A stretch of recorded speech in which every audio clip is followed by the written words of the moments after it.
అనకాపల్లి జిల్లాలో ఈ నెల 5న జరిగే వైసీపీ ఫీజు పోరు పోస్టర్ను వైసీపీ జిల్లా అధ్యక్షులు బూడి ముత్యాల నాయుడు, అనకాపల్లి పార్లమెంటు నియోజకవర్గం ఇన్ఛార్జ్ కరణం ధర్మశ్రీలు ఆవిష్కరించారు.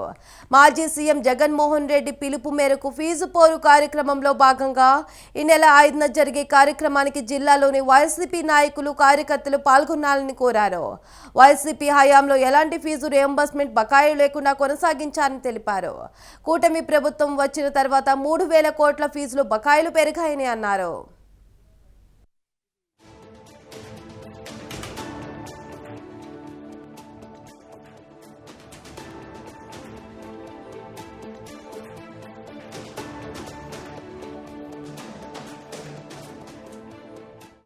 విద్యార్థులతో చెలగాటం, తల్లిదండ్రులతో మోసపూరితమైనటువంటి హామీలు ఇచ్చి కూటమి ప్రభుత్వం చేస్తున్నటువంటి అబద్ధాల హామీలతో వచ్చినటువంటి కూటమి ప్రభుత్వాన్ని ప్రశ్నించవలసిన బాధ్యత ప్రధానంగా ప్రతిపక్షమైనటువంటి వైఎస్ఆర్ కాంగ్రెస్ పార్టీపై ఆధారపడి ఉంది.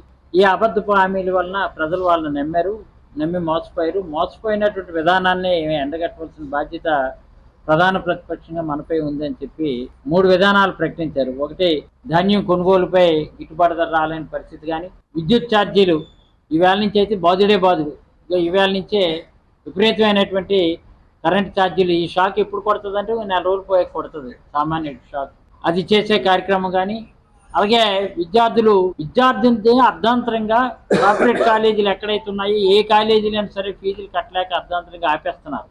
చదువులు ఆపేసి పనికి వెళ్ళిపోయినటువంటి, వలసలు వెళ్ళిపోయినటువంటి పరిస్థితి ఉంది. 3,500 కోట్లు ఈరోజు విద్యార్థులకి ఫీజు రియంబర్స్మెంట్ చెల్లించవలసినటువంటి బకాయిలు తక్షణమే ప్రభుత్వం చెల్లించాలి.